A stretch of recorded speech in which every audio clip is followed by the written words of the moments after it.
Hello everybody, नमस्कार सभी को। आज लिपिड में चर्चा में शामिल होने के लिए आप लोगों का बहुत बहुत स्वागत है। आज आप और हम लोग लिपिड पर चर्चा करेंगे। तो आप लोगों ने ये देखा होगा बायोमोलिक्यूल्स में आप लोगों ने क्या क्या पढ़ लिया। बायोमोलिक्यूल्स में आपने पढ़ लिया कि केमिकल कंपोजिशन के एनालिसिस कैसे करेंगे। तो उसमें आपको मुख्य रूप से मैंने दो चीजें बताई थी। एसिड इनसॉल्युबल फ्रैक्शन या पूल बताया था, जिसको बायो मैक्रोमोलिक्यूल्स कहा गया था, जिसमें लिपिड के द्वारा बताया गया था लिपिड बायो मैक्रोमोलिक्यूल्स नहीं होते हैं, लेकिन एसिड इनसॉल्युबल पूल में जाने जाते हैं। दूसरा जो मैंने बताया था, तो उस दूसरे को मुख्य रूप से क्या कहा गया था, एसिड सॉल्युबल फ्रैक्शन या पूल के नाम से जाना गया था, जिसमें मुख्य रूप से बायो मैक्रोमोलिक्यूल्स पाए जाते थे। तो मैंने आपको जो बायो मैक्रोमोलिक्यूल्स बताए थे उसमें प्रोटीन बताया था, न्यूक्लिक एसिड बताए थे और पॉलीसैकेराइड बताए थे। तो जिसमें मैंने आपको प्रोटीन पढ़ाया। तो ये बात एक अलग है कि ये बोरिंग चैप्टर लग रहा है, लेकिन मैं आपको जब तक नहीं छोड़ूंगा आपका पीछा, जब तक आपके समझ में नहीं आ जाए।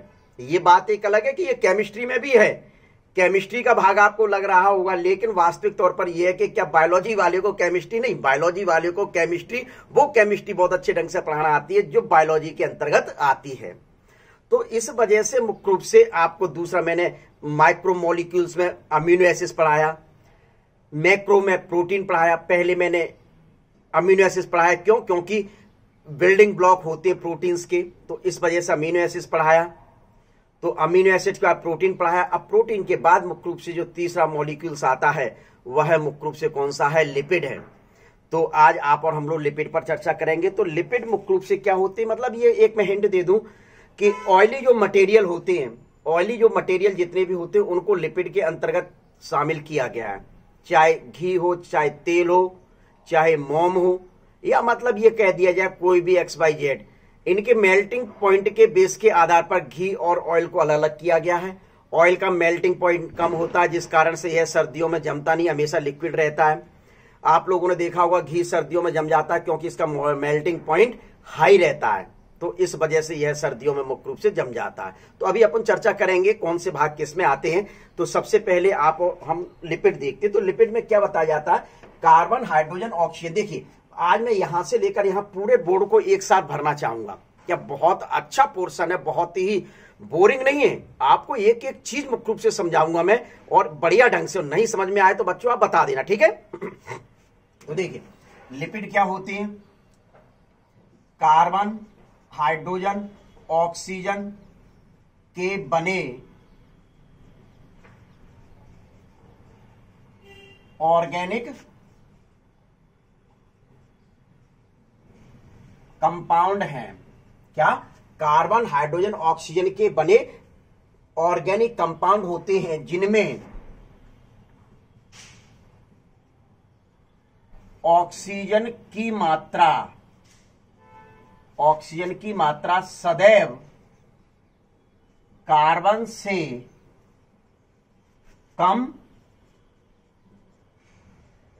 होती है। तो पहले तो आपको यह जानना है कि कार्बन, हाइड्रोजन, ऑक्सीजन के बने ऑर्गेनिक कंपाउंड यानी कार्बनिक यौगिक है, जिनमें ऑक्सीजन की मात्रा सदैव कार्बन से मुख्य रूप से कैसी होती है, कम होती है। तो ये पहली बात तो आपकी समझ में आ गई होगी बिल्कुल, कि कार्बन, हाइड्रोजन, ऑक्सीजन के बने ऑर्गेनिक एसिड को मुख्य रूप से लिपिड कहा जाता है। अब ऐसे तो आप कहोगे सर प्रोटीन में भी बताया था, अभी ग्लूकोज आएगा, ग्लूकोज में भी कहा जाएगा, लेकिन अंतर होता है, ठीक है ना। दैट टाइम आपको बताता चला जाएगा, ठीक है।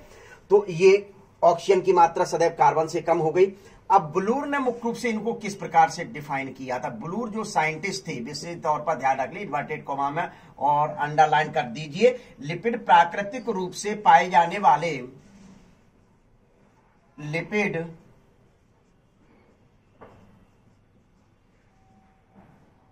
प्राकृतिक रूप से पाए जाने वाले ऐसे कंपाउंड हैं। कंपाउंड मीन्स यौगिक। देखिए क्या लिखा है, लिपिड प्राकृतिक रूप से पाए जाने वाले ऐसे कंपाउंड हैं जो ऑर्गेनिक कंपाउंड में सॉल्युबल, ऑर्गेनिक कंपाउंड में नहीं दिखाई दे रहा है, ऑर्गेनिक कंपाउंड में सॉल्युबल होते हैं, जबकि वाटर में इनसॉल्युबल यानी अवलेय होते हैं। तो ये चीज मुख्य रूप से बहुत अच्छी चीज निकल कर आई कि ये ऐसे ऑर्गेनिक कंपाउंड है जिनको मुख्य रूप से ऑर्गेनिक कंपाउंड में तो ये मुख्य रूप से कैसे होते हैं, जो कार्बनिक यौगिक में विलय होते हैं, जबकि अकार्बनिक यानी H2O में इनसॉल्युबल होते हैं, यानी कि अविलेय मुख्य रूप से होते हैं। ठीक है, तो यदि केमिकली इनका कंपोजिशंस देखें तो ये रासायनिक रूप से लिपिड एक मॉलिक्यूल ग्लिसरॉल, 1 मॉलिक्यूल ग्लिसरॉल और 3 मॉलिक्यूल फैटी एसिड के बने होते हैं। तो लिख दूं यही चीज भी मैं,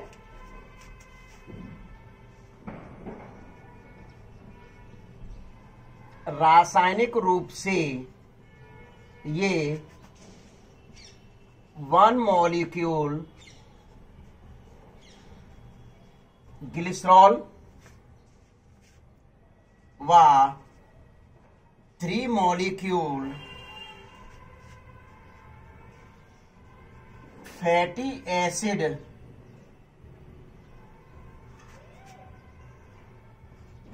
से एस्टर बॉन्ड द्वारा जुड़े यौगिक या कंपाउंड हैं।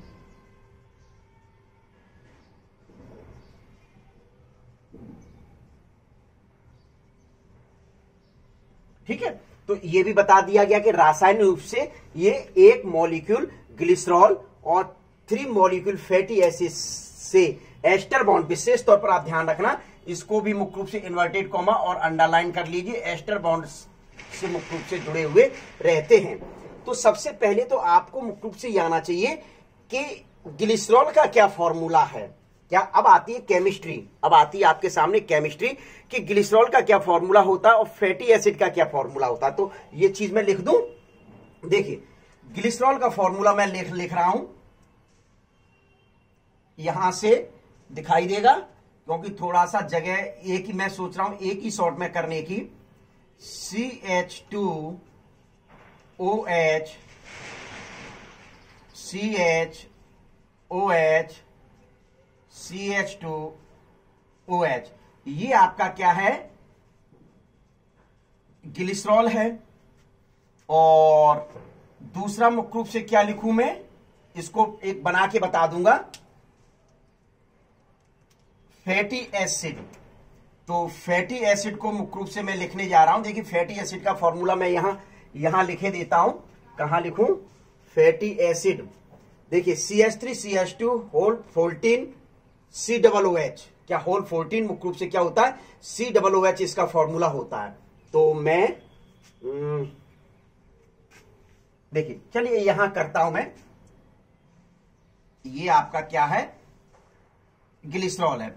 तो अब इसमें मुख्य रूप से ये जो पॉइंट है CH3CH2 होल 14 COOH, ये आपका क्या है, फैटी एसिड है। ये क्या है, फैटी एसिड है। तो यहां मैं लिख रहा हूं फैटी एसिड। तो फैटी एसिड में मुख्य रूप से CH3CH2 होल एंड जो पार्ट है, ये वाला जो पार्ट है, इस पूरे पार्ट को मैं R से आगे R से रिप्रेजेंट करूंगा। भाई 3 मॉलिक्यूल से मिलकर बना होता है, तो R1 R2 R3 कहकर मैं कॉल करूंगा। क्या R1 R2 R3 कहकर कॉल करूंगा। तो ये वाला जो पार्ट है, ये वाला पार्ट R से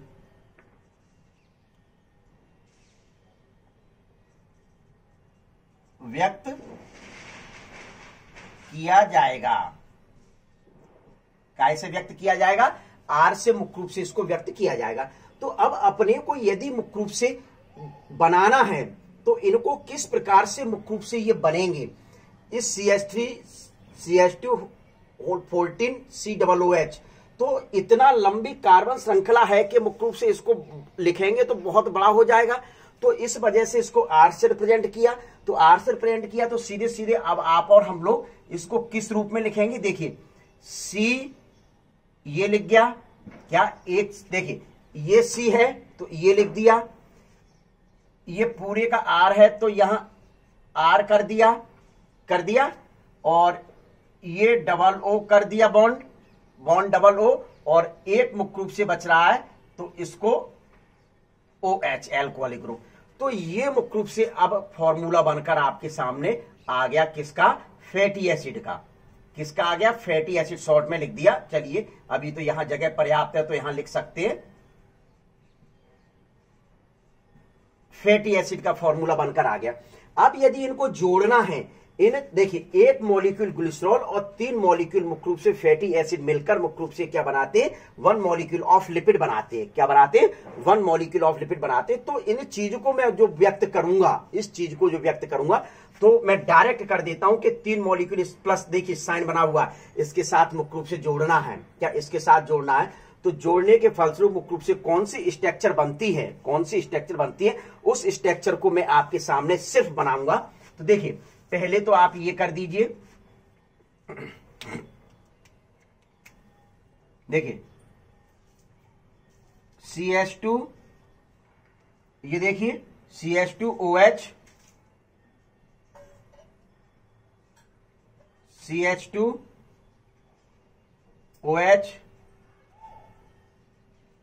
CH2OH, सॉरी ये CH है केवल, ये आपका क्या लिख दिया? ग्लिसरॉल लिख दिया। अब यहां मुख्य रूप से क्या बना दिया जाए? प्लस का साइन बना दिया जाए, क्योंकि जोड़ना है भाई। क्या करना है? जोड़ना है। तो जोड़ने के फलस्वरूप मुख्य रूप से अब आपके सामने मैं 3 मॉलिक्यूल्स ये लिखे देता हूं। देखिए OH, C double bond O, और ये 3 लिखना है तो R1 हो गया। दूसरा लिखिए OH, C double bond O, ये R2 लिख दिया। और तीसरा मॉलिक्यूल लिखा जाएगा तो C डबल बॉन्ड O, ये आपका क्या आ गया? R3। तो यानी कि इससे क्या क्लियर हो रहा है? देखिए बिल्कुल सेपरेट है, अलग अलग है तीनों। तो ये R1 यानी कि एक फैटी एसिड, R2 का मतलब दूसरा फैटी एसिड, और R3 का मतलब क्या, कौन सा हो गया? तीसरा फैटी एसिड। तो अब इसको जोड़ते हैं तो जोड़ने पर क्या होता है? जो ग्लिसरॉल होता है, ग्लिसरॉल में से मुख्य रूप से क्या आप हाइड्रोजन को लेंगे, ग्लिसरॉल में से क्या लेंगे आप? हाइड्रोजन को। तो ये हाइड्रोजन ले लिया, जोड़ना है ये। और जो है फैटी एसिड में से एल्कोहलिक ग्रुप लेते हैं तो ये एल्कोहलिक ग्रुप ले लिया, ठीक है। तो ये लिया, तो इनको जोड़ दीजिए। देखिए सिंपल सी बात है, कोई समस्या नहीं है, बिल्कुल केमिस्ट्री ऐसा नहीं है कि बायोलॉजी वालों को केमिस्ट्री कहते हैं ना, कि बायोलॉजी वालों को केमिस्ट्री अपनी बहुत अच्छे ढंग से पढ़ाना आता है, यानी कि जो बायोलॉजी में केमिस्ट्री, ठीक है। तो ये अब इसके फलस्वरूप मुख्य रूप से क्या बनेगा? देखिए तो यहां सबसे पहले 1 2 3 यानी कि -3H2, यानी कि 3 अणु जल के निकल गए, 3 अणु जल के निकल गए। अब जल के जब निकलेंगे तो फिर क्या बचेगा? तो ये देख लीजिए। तो देखिए CH2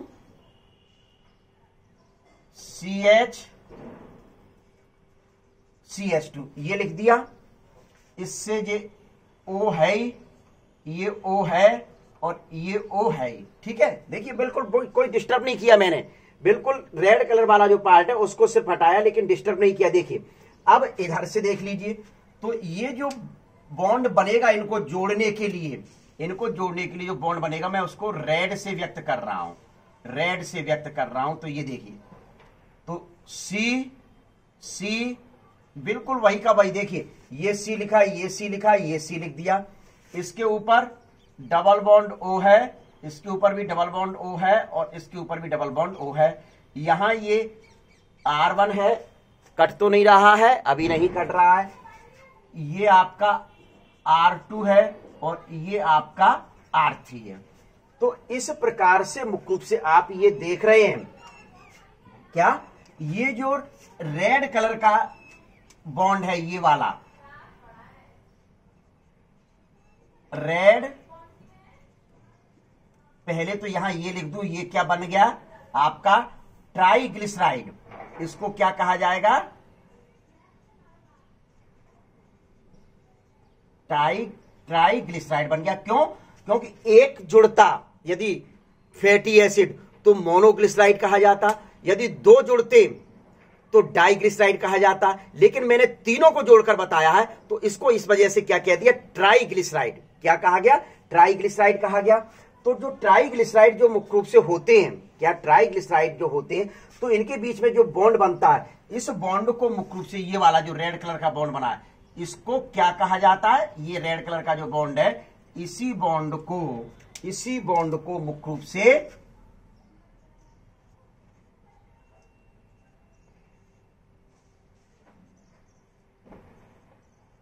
एस्टर बॉन्ड कहा गया। तो लिख दिया गया। तो क्या मतलब आ गया कि ग्लिसरॉल और फैटी एसिड आपस में जिस बॉन्ड के द्वारा जुड़ते हैं, उस बॉन्ड को ही एस्टर बॉन्ड के नाम से जाना जाता है। देखिए, आपको थोड़ा सा छोटी राइटिंग लग रही होगी, उसको मतलब बड़ा करके आप देख लें। तो ये आपका क्या आ गया, एस्टर बॉन्ड। में इसी बात की चर्चा कर रहा था कि ये आपका ग्लिसरॉल और फैटी एसिड ने मिलकर मुख्य रूप से, विशेष ध्यान रखें, ग्लिसरॉल के साथ एक फैटी एसिड जुड़ेगा तो उसको मोनो ग्लिसराइड कहा जाएगा, दो जुड़ेंगे तो डाइग्लिसराइड कहा जाएगा, तीन जुड़ेंगे तो मुख्य रूप से ट्राइग्लिसराइड कहा जाएगा। अभी आ जाएगा आगे वर्णन में, ठीक है। तो ये मतलब आपका क्या हो गया, तैयार। अब प्रश्न उठता है कि मुख्य रूप से कि इसका क्लासिफिकेशन कैसे किया जाए। तो देखिए,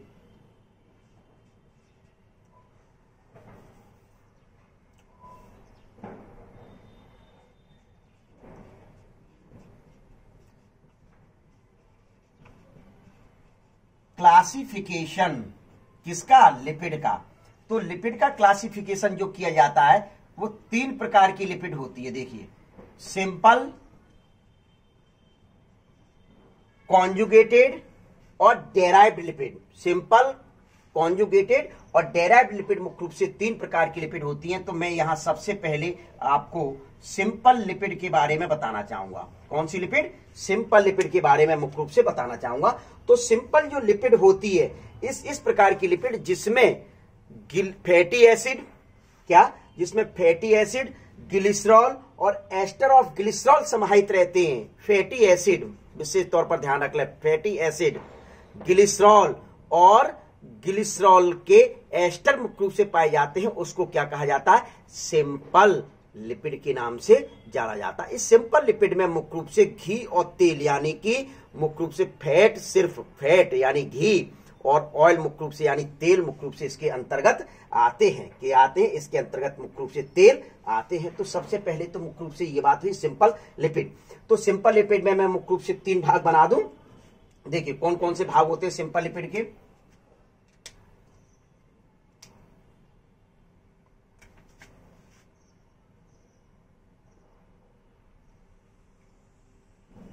देखिए, फर्स्ट जो पार्ट है सिंपल लिपिड का, फर्स्ट पार्ट है, इसको क्या कहा जा रहा है, फैटी एसिड। क्या कहा जाएगा, फैटी एसिड। दूसरा जो पार्ट होता है जिसको क्या कहा जाता है, ग्लिसरॉल। क्या कहा जाता है, ग्लिसरॉल कहा जाता है। और तीसरा जो पार्ट आता है, इस तीसरे पार्ट को मुख्य रूप से क्या कहा जाता है, एस्टर ऑफ ग्लिसरॉल।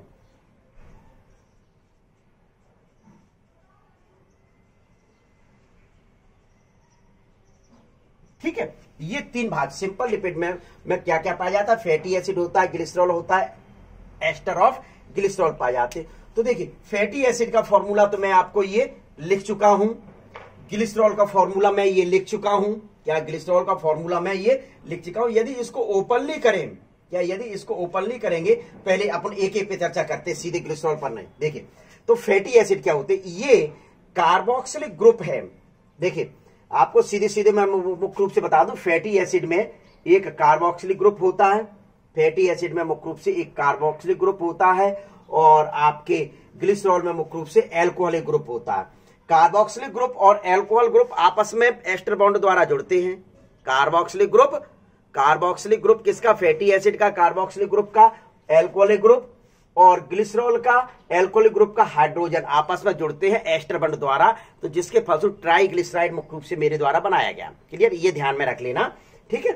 तो एक एक चर्चा करके सबसे पहले आप और हम लोग फैटी एसिड पर चर्चा करते। फैटी एसिड क्या होते? तो देखिए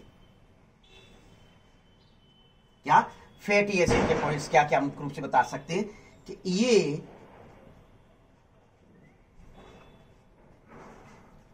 कार्बोक्सिलिक ग्रुप हैं जिसमें कार्बन की लंबी चेन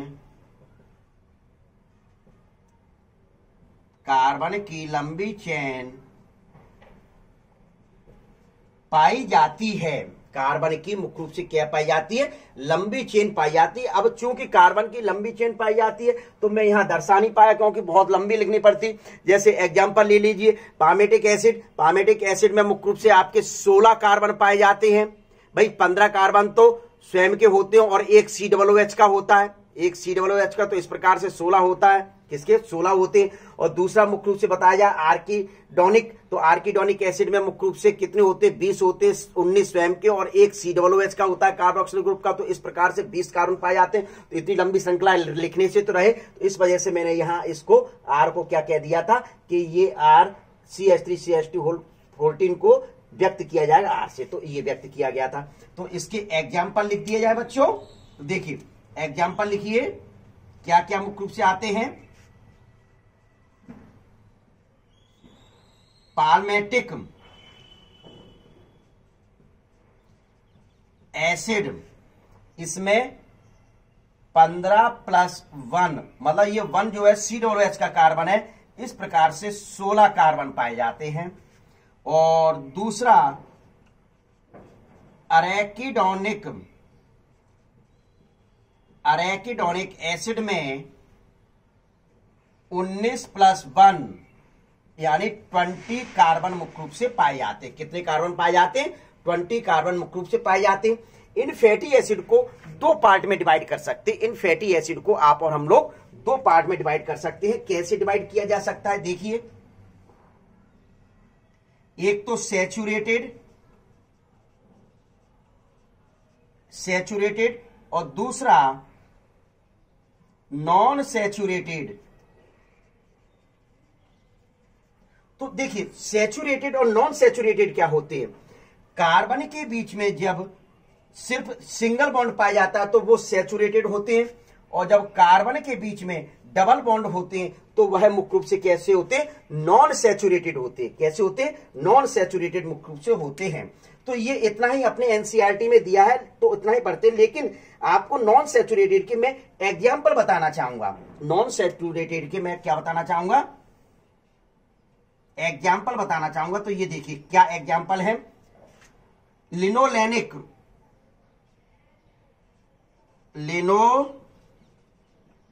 एग्जाम्पल है। दूसरा लिनोलिक एग्जाम्पल है और अभी दिखाई देगा। और तीसरा अरेकिडोनिक, कौन सा एग्जाम्पल है?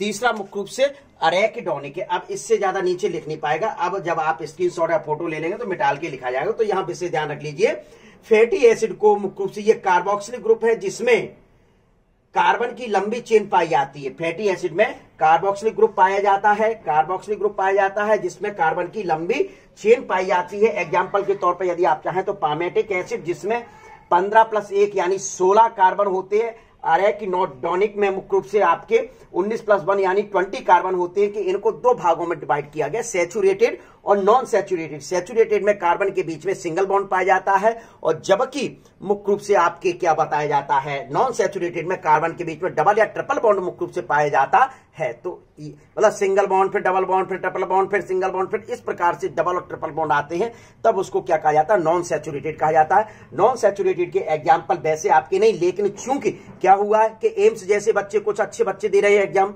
क्या एम्स के भी तो कुछ बच्चे एग्जाम देते हैं, तो उस दौरान मुख्य रूप से कहीं कॉम्प्लिकेटेड, देखिए नीट के अपेक्षा एम्स बहुत टफ होता है। अब एम्स को इसमें भी समाहित कर दिया गया नीट में, तो बाई चांस क्वेश्चन पूछ ले थोड़ा सा एनसीईआरटी सेट के, तो एग्जाम्पल लिखा दिया गया लिनोलेनिक, लिनोलिक और आर्किडोनिक मुख्य रूप से आपके बता दी। ये जो तीनों जो मुख्य रूप से रहती हैं, ये तीनों फैटी एसिड एसेंशियल होते हैं। जैसे आपको मुख्य रूप से मैंने अमीनो एसिड बताए थे ना, essential amino acids, non essential amino acids और सेमी एसेंशियल। तो एसेंशियल अमीनो एसिड्स क्या थे, जो हमारी बॉडी में नहीं बनते हैं लेकिन फूड के माध्यम से प्राप्त करते हैं, तो वही हैं ये essential fatty acid, essential fatty acid. तो इनको तीनों को ब्रैकेट में बंद करके यहां लिख दीजिए, ये ब्रैकेट में बंद हो गया, यहां लिख दीजिए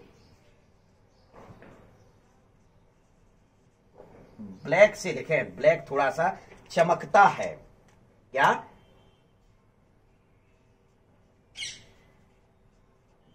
एसेंशियल फैटी एसिड, ठीक है, एसेंशियल फैटी एसिड मुख्य रूप से लिख दिया गया। तो ये आपका क्या होता है, फैटी एसिड होता है। ये क्या मुख्य रूप से आता है, फैटी एसिड होता है। अब प्रश्न उठता है क्या, अब प्रश्न उठता है ग्लिसरॉल का। तो ग्लिसरॉल को मुख्य रूप से क्या करें कि ग्लिसरॉल का फॉर्मूला ये लिखा गया है, ये देखिए ग्लिसरॉल का फॉर्मूला ये लिखा गया है आपके सामने। अब इस ग्लिसरॉल के फॉर्मूले को मैं यदि खोल के, कोई कह के खोल के लिख दो सर, ओपनली कर दिए, स्टेक्चुअली ओपन, आप बताइए कैसे बता सकते हैं। तो ये देखिए मैं बता रहा हूं, सबसे पहले सी, देखिए बिल्कुल सी, इधर ध्यान देते जाइए, सी फिर सी, ठीक है। अब यहां तो आपका OH है ही, कोई समस्या ही नहीं है, OH है ही, ये OH है। अब प्रश्न उठता है ये H2H, यानी कि 5 H कहां सेट किए जाएं। तो 5 H को मैं, एक H ये हो गया, एक H ये हो गया, अब 3 H बचे, तो 3 H मुख्य रूप से यहां सेट कर दीजिए।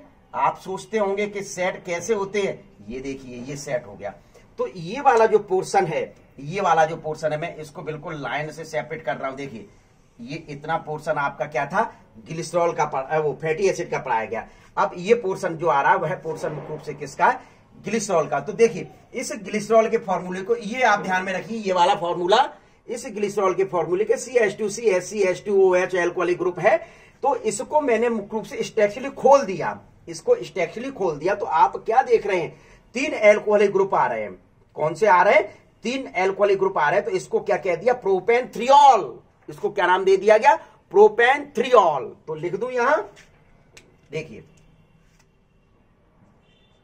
प्रोपेन,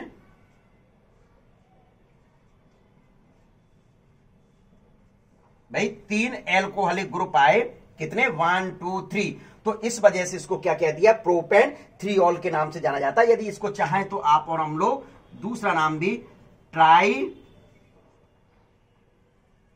हाइड्रोक्सी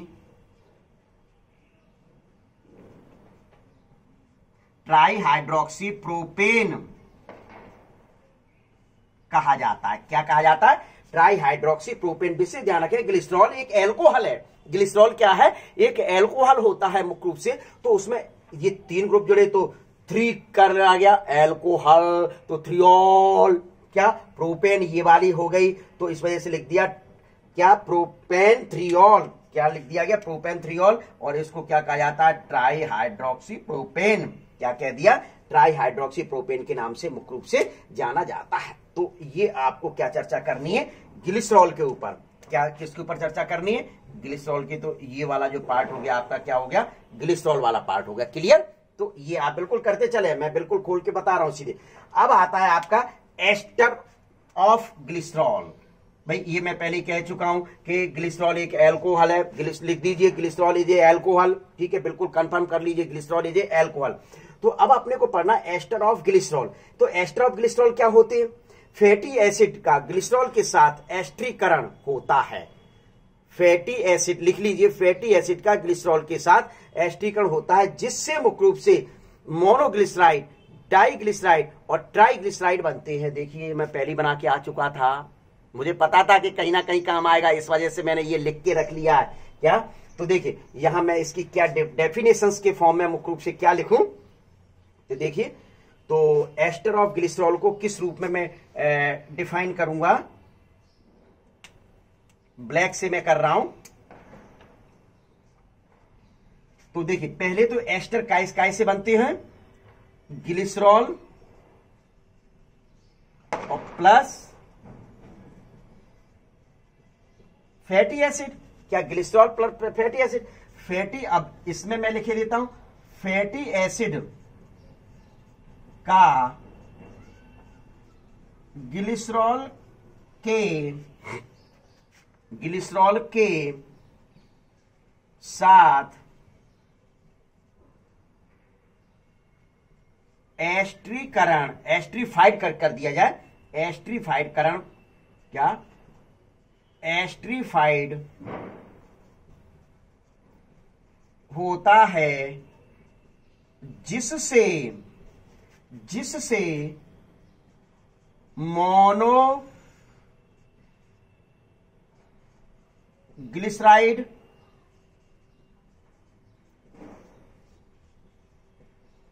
डाइग्लिसराइड तथा ट्राइग्लिसराइड बनते हैं। क्या बनते हैं, ट्राइग्लिसराइड मुख्य रूप से बनते हैं। These are also called fat and oils. विशेष तौर पर मुख्य रूप से ये जो है, इसको मुख्य रूप से क्या कहा जाता है, यानी कि इसको ब्रैकेट में कर दीजिए, ये दीज आर, लिख रहा हूं मैं, देखिए,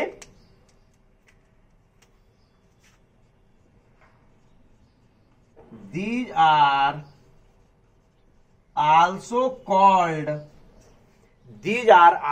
called फैट एंड ऑयल। देखिए फैट के मैं ब्रैकेट में कुछ लिखना चाहूंगा जो आप जानते हैं, घी, तो ये लिख दिया, एंड ऑयल, ठीक है। तो इनको मुख्य रूप से फैट एंड ऑयल क्यों डिवाइड कहा गया कि फैट एंड ऑयल होते, because based on melting point. क्यों, क्योंकि fat and oil, these are also called fat and oil based on, देखिए, based on melting point. Clear, समझ में आ गया होगा आपके? नहीं, अभी मैं बताता हूं। देखिए मेल्टिंग पॉइंट के आधार पर मुख्य रूप से इनको मोनोडाई एंड ट्राई, यानी कि मेन रूप से ट्राइग्लिसराइड जो होते हैं, इनको मुख्य रूप से फैट और ऑयल में मुख्य रूप से डिवाइड किया गया। किस में डिवाइड किया गया, वो मेल्टिंग पॉइंट के आधार पर फैट एंड ऑयल में मुख्य रूप से इनको डिवाइड किया गया था, ठीक है। यानी कि ये दो प्रकार के मुख्य रूप से होते हैं। क्या, यदि कहा जाए ट्राइग्लिसराइड एक टिपिकल फैट मॉलिक्यूल है, तो यहां मैं, देखिए यहां से आ जाइए कि ट्राइग्लिसराइड लिख दूं, ट्राइग्लिसराइड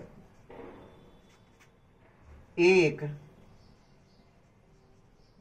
टिपिकल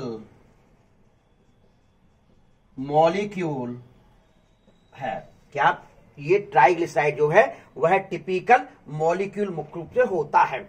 अब मेल्टिंग पॉइंट क्या क्या तात्पर्य है, मेल्टिंग पॉइंट का मुख्य रूप से क्या होता है कि देखिए फैट का जो मेल्टिंग पॉइंट होता है,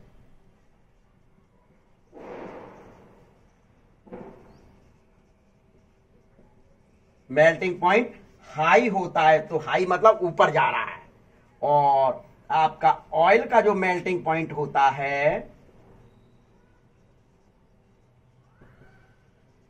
मेल्टिंग पॉइंट लो होता है, तो लो का निशान मुख्य रूप से नीचे जाता है। क्या, लो का निशान मुख्य रूप से कैसे जाता है, नीचे जाता है। इस वजह से हाई होने के कारण, यहां देखिए मैं लिख रहा हूं, इस कारण सर्दी में जम जाता है। इस कारण मुख्य रूप से क्या होता है, घी वगैरह जो होता है वो सर्दी में जमता है। और इसमें क्या लिखोगे,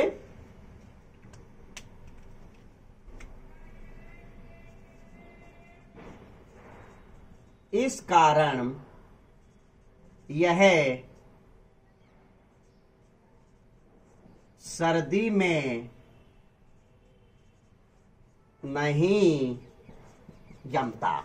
ठीक है, तो ये चीज मुख्य रूप से आपके क्या बता दी गई कि इसके बारे में। तो देखिए अब प्रश्न उठता है कि ये मैंने ब्रैकेट में कर दिया जिससे पॉइंट ऑफ हो जाए। एस्टर ऑफ ग्लिसरॉल, ग्लिसरॉल एक एल्कोहल होता है। ग्लिसरॉल मुख्य रूप से क्या होता है, एल्कोहल होता है। ये देखिए, तो ग्लिसरॉल मुख्य रूप से किससे, ये एस्टर ऑफ ग्लिसरॉल काय से बने होते हैं, ग्लिसरॉल और फैटी एसिड से। तो दूसरी भाषा में लिख दिया, फैटी एसिड का ग्लिसरॉल के साथ एस्ट्रीफाइड होता है जिससे मोनोडाई और ट्राइग्लिसराइड बनते हैं। तो ये ट्राइग्लिसराइड का फॉर्मूला आपके सामने लिखा गया है। देखिए ट्राइग्लिसराइड का फॉर्मूला होता बताया गया था, मैंने शुरुआत में बता दिया था कि मुझे पता था कि कहीं ना कहीं आएगा ये समस्या, तो इस वजह से मैंने पहले उसको सॉल्व करके रख दिया था। क्या, तो ये ट्राइग्लिसराइड, ट्राइग्लिसराइड जो मुख्य रूप से होते हैं एक टिपिकल मॉलिक्यूल्स हैं। ट्राइग्लिसराइड कैसे हैं, एक टिपिकल मॉलिक्यूल्स होते हैं। ये मुख्य रूप से these are also called fat and oil based on melting point. मुख्य रूप से मेल्टिंग पॉइंट हमेशा फैट या घी का मुख्य रूप से हाई होता है और ऑयल का कम होता है। तो इस वजह से ये सर्दी में जम जाते हैं और ये सर्दी में नहीं जमते और लिक्विड फॉर्म में पाए जाते हैं। तो ये मुख्य रूप से आपका क्या हुआ, सिंपल लिपिड जो आपको पढ़ना था। अब मुझे सिंपल लिपिड ढूंढना पड़ेगा। सिंपल लिपिड मैंने कहां लिखा था, क्या सिंपल लिपिड। देखिए अब इसको सिंपल लिपिड को भी मैं ब्रैकेट में करने जा रहा हूं, देखिए जिससे आपको क्लियर आ जाए। ये देखिए ये ब्रैकेट में, तो ये सिंपल लिपिड थी। ठीक है, अब ये दूसरा पॉइंट मुख्य रूप से क्या आता है, दूसरा पॉइंट मैंने क्या बताया था, कॉन्जुगेटेड लिपिड।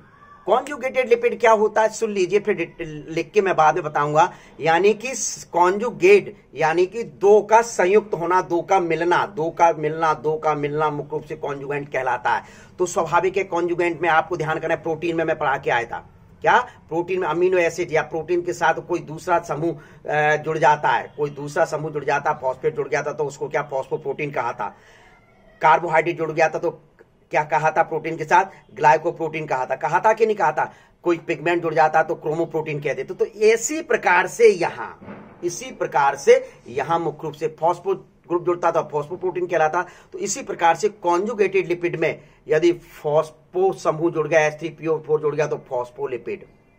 फॉस्फोलिपिड का एक बहुत अच्छा उदाहरण है लेसिथिन, जो आपकी एनसीईआरटी में दिया हुआ, यही आपको मुख्य रूप से पढ़ना है। क्या, यही मुख्य रूप से आपको पढ़ना है। फिर यदि इसके साथ लिपिड के साथ मुख्य रूप से सरल लिपिड जो है उसके साथ मुख्य रूप से दूसरा पिगमेंट जोड़ दिया जाता है, उसको क्रोमोलिपिड कहा जाता है। क्या कहा जाता है, क्रोमोलिपिड कहा जाता है। यदि लिपिड के साथ प्रोटीन जोड़ दिया जाए तो प्रोटियोलिपिड कहा जाता है। क्या कहा जाता है, प्रोटियोलिपिड कहा जाता है। क्या कहा जाता है, प्रोटियोलिपिड कहा जाता है। समझ में आया कि नहीं आया। और कार्बोहाइड्रेट के ग्रुप को जोड़ दिया जाता है उसको ग्लाइकोलिपिड कहा जाता है। क्या कहा जाता है, ग्लाइकोलिपिड। तो ये अपने को चर्चा आगे करना है। इसके बाद डेराइव्ड लिपिड आएगा तो वो बिल्कुल सिंपल है, कोई समस्या नहीं। अब इसमें किसी को समस्या हो तो बच्चा पार्टी पूछ सकती है, मेरे बच्चा पूछ ले जो पूछना है तेरे को, नहीं बाद में समझ में नहीं आएगा भाई। देखिए ये तो मतलब जो मेरे अदृश्य छात्र हैं और साथी हैं, ये तो मुझसे मुख्य रूप से किसके माध्यम से पूछ लेते हैं, कमेंट बॉक्स में। लेकिन तुम तो नालायकों पूछ लिया करो भैया, जरा तो पूछ लीजिए। देखिए या चलिए मैं एक बार आपको रिवाइज अपने मन से ही कर देता हूं। Fatty acid, glycerol, ester of glycerol simple lipid के अंतर्गत आते हैं। फैटी एसिड ये कार्बोक्सिलिक ग्रुप होते हैं जिसमें कार्बन की लंबी चेन पाई जाती है। इसके एग्जांपल में आप क्या ले सकते हैं, पामेटिक और अरेकिडोनिक मुख्य रूप से एसिड ले सकते हैं। पामेटिक जो एसिड होता है वह मुख्य रूप से 16 कार्बन वाला होता है। देखिए लिखा हुआ है सब, आप स्क्रीनशॉट या फोटो लेंगे तो क्लियर नजर आ जाएगा। और जो अरेकिडोनिक जो एसिड होता है वह 20 होता है। इसका एक एक कार्बन मुख्य रूप से जो होता है वह कार्बोक्सिलिक ग्रुप का होता है। तो 15 और 19 मुख्य रूप से बता सकते हैं। ये मुख्य रूप से दो प्रकार के होते हैं बॉन्ड के आधार पर, सैचुरेटेड और अनसैचुरेटेड। क्या, सैचुरेटेड और अनसैचुरेटेड। सैचुरेटेड में मुख्य रूप से कार्बन के बीच में सिंगल बॉन्ड पाया जाता है, जबकि अनसैचुरेटेड में मुख्य रूप से डबल या ट्रिपल बॉन्ड पाए जाते हैं कार्बन के बीच में। तो लिनोलेनिक, लियोलिक और अरेकिडोनिक जो आते वो इसके अंतर्गत मुख्य रूप से आते। These are essential fatty acid. ये कैसे हैं? एसेंशियल। तो ध्यान कर लीजिए, एसेंशियल फैटी एसिड के आधार पर आप अमीनो एसिड बता के आया था, वो तो वही उसी प्रकार के होते हैं। तो ये ग्लिसरॉल को मुख्य रूप से प्रोपेनथ्रियोल कहा जाता है, प्रोपेनथ्रियोल कहा जाता है, ट्राई हाइड्रोक्सी प्रोपेन के नाम से मुख्य रूप से जाना जाता है। ये मैंने ग्लिसरॉल का जो फॉर्मूला था इसको मैंने खोल के लिख दिया और कहीं कुछ नहीं किया। देखिए CH2OH CH2OH CH2। तो आपको ये 5 हाइड्रोजन को हटा दो और पहले वो लिख दीजिए, यहां से यहां तक का ये लिख दिया। फिर 5 हाइड्रोजन को कार्बन से जोड़ना है, विशेष तौर पर ये ध्यान रखना एल्कोहलिक ग्रुप से ना जोड़ते, कार्बन से ही सिर्फ जोड़ना है। तो ये आपका आ गया। एस्टर ऑफ ग्लिसरॉल में मुख्य रूप से क्या बताया? ग्लिसरॉल और फैटी एसिड का ग्लिसरॉल के साथ एस्टिफाइड कर दिया जाए तो डाई मोनो डाई और ट्राइग्लिसराइड प्राप्त होते हैं, जबकि ट्राइग्लिसराइड जो है एक टिपिकल मॉलिक्यूल होता है। समझ में आ गया? तो these are also called fat and oil because based on melting point. किसके बेस पर? मेल्टिंग पॉइंट के बेस पर मुख्य रूप से इनको फैट और ऑयल में बताया गया। तो ये चीज मुख्य रूप से आते हैं। तो हमेशा ध्यान रखें, फैट और यानी घी का मेल्टिंग पॉइंट हाई होता है और इसका लो होता है ऑयल का। तो ठीक है, तो ये इस प्रकार से बताया। तो विशेष तौर पर ये ध्यान रखना है।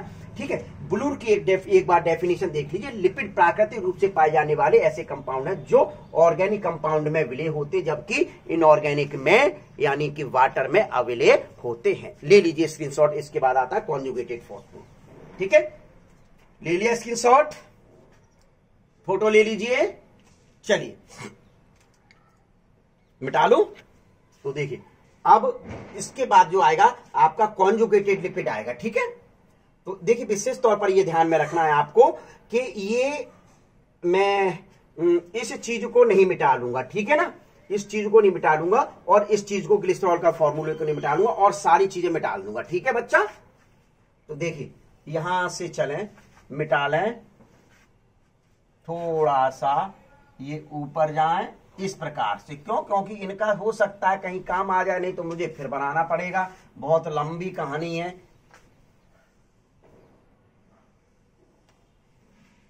भाई सिंपल ही तो करना था भाई। इसी में तो जोड़ के आप कॉन्जुगेटेड बनाएंगे, बच्चा पार्टी बनेगा कि नहीं? भाई मैंने क्या कहा था, सरल के साथ कोई दूसरा समूह जोड़ दोगे तो वह कॉन्जुगेटेड बन जाता है। तो सरल अपने पास कौन सा था? ये वाला था।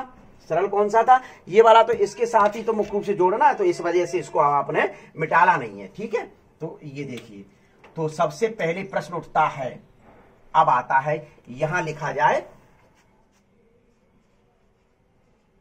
Conjugated lipid. क्या लिख दिया? कॉन्जुगेटेड लिपिड लिख दिया। तो यानी कि कॉन्जुगेटेड के साथ कोई दूसरा ग्रुप जोड़ दिया जाए, मतलब सिंपल के साथ कोई दूसरा ग्रुप जोड़ दिया जाए तो उसको कॉन्जुगेटेड लिपिड कह दिया जाता है।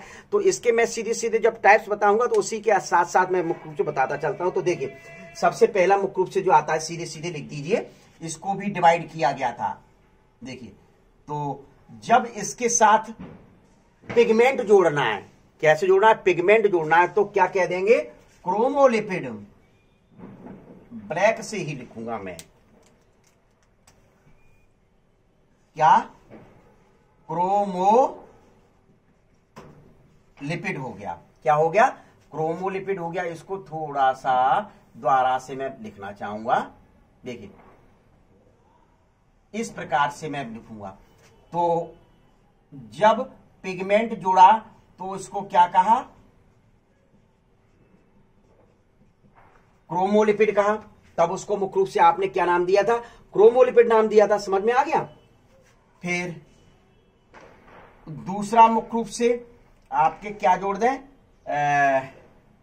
कार्बोहाइड्रेट जोड़ें तो ग्लाइकोलिपिड कहा जाएगा। क्या कहा जाएगा बच्चा? ग्लाइकोलिपिड के नाम से मुख्य रूप से जाना जाएगा। क्लियर? फिर इसके साथ प्रोटीन को जोड़ दें तो प्रोटियोलिपिड भी कह सकते हैं या लिपोप्रोटीन भी कह सकते हैं। क्या कह सकते हैं? लिपोप्रोटीन भी कहा जा सकता है।